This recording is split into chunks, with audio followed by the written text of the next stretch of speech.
Good afternoon, class. My little helper is down for a nap, so I have some time to read chapter 4 of Poppy and Rye to you.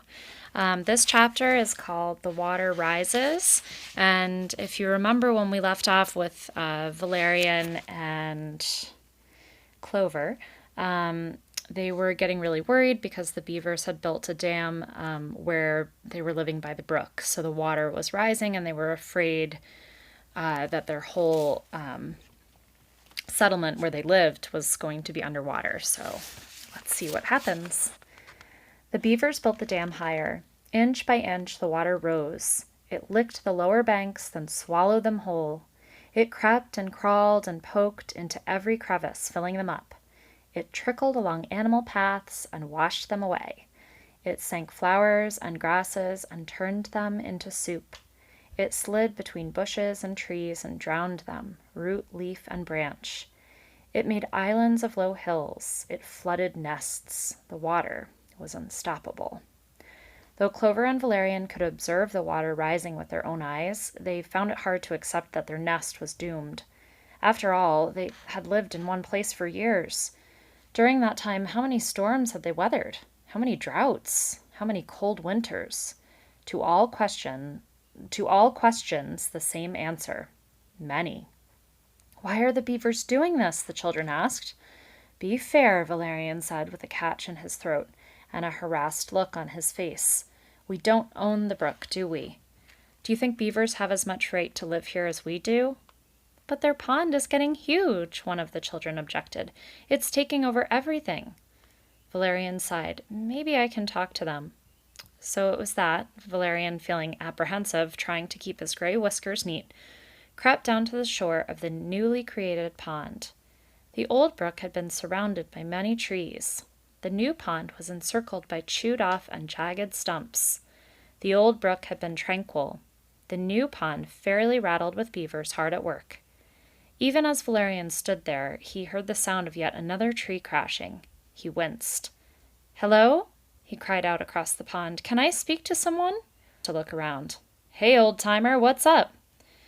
I'm fine, thank you, Valerian returned politely. Who are you? The beaver asked. I live here.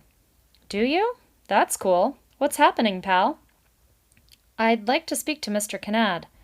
Cass? He's probably busy, but I'll go check. The beaver dove, leaving Valerian to pace nervously, tail waving in agitation. Within moments, Mr. Canad burst up to the water's surface. Hey, see you again, he cried out. Don't think I got your name. Valerian. Val, right. What's up, pal? Well, sir, it's this pond you're building. A sight for sore eyes, isn't it? The beaver boomed. Well, I was just wondering how... no one owns the brook, so of course, naturally, we're obliged to share, but, well, we were wondering just how big you intend to make it. Big? Mr. Canad cried. Tell you something, pal, you ain't seen nothing yet. World-class pond here, the cat's pajamas and meow and combo. Over the top, major league, the whole enchilada. Hey, pal, Canad and Company don't do small. But, Valerian said plaintively, if you make it too big, you'll drive us folks who live here away. Look here, pal, Mr. Canad said. I'm telling you, I'm tickled pink to see you stay. You seem decent, clean, good manners. Not a troublemaker, are you? No, sir. Great. Glad to have you around. Progress without pain, that's our slogan. But if you have to move, well, hey, no problem. Have a great trip. Bon voyage. Hasta la suita. Au revoir. This is the beavers. Can't we compromise, Valerian pleaded, so we can both stay? Pal, I've put quality time into that question. Comes to this. Beavers do what beavers do. There you are. Question in, answer out. Neat as a pin. Hey, nice talking to you, pal. Appreciate it. Really do. Have a nice day. I mean that sincerely, he cried, and dove beneath the water. Valerian, more discouraged than when he went, returned to the nest. What did they say? His children asked. We have to move. So Valerian and Clover began a frantic search for another suitable home. It was not easy. In the best of times, good nests were hard to find. Now they had waited too long. Many creatures caught in the same predicament as they were already gone.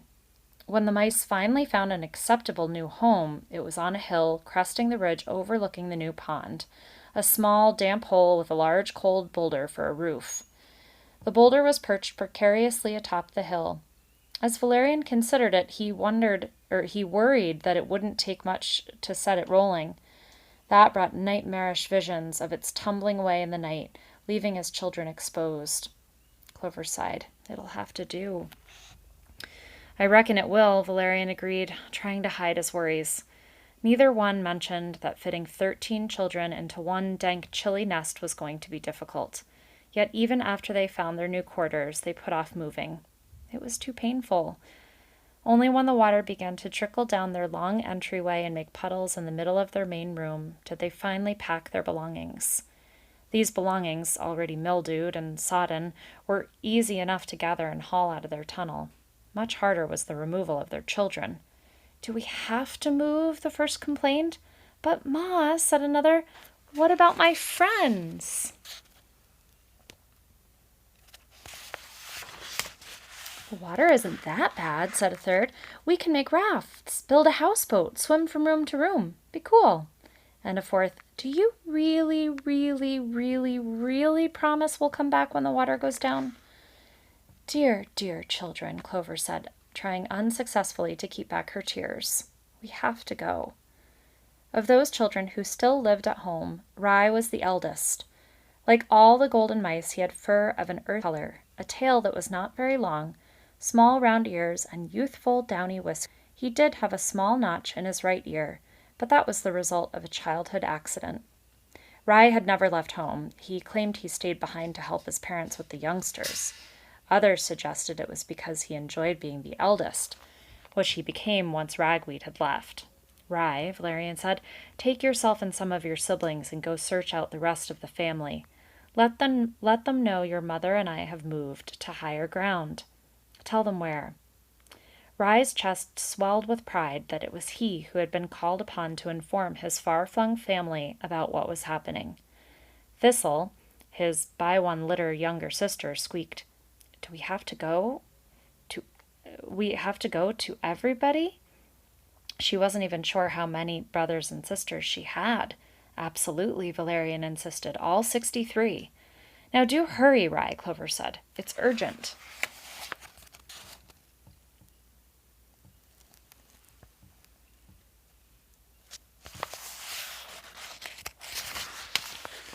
Hearing the distress in their parents' voices, Rye, Thistle, and a younger brother, Curly Duck, sped off to do as they were told.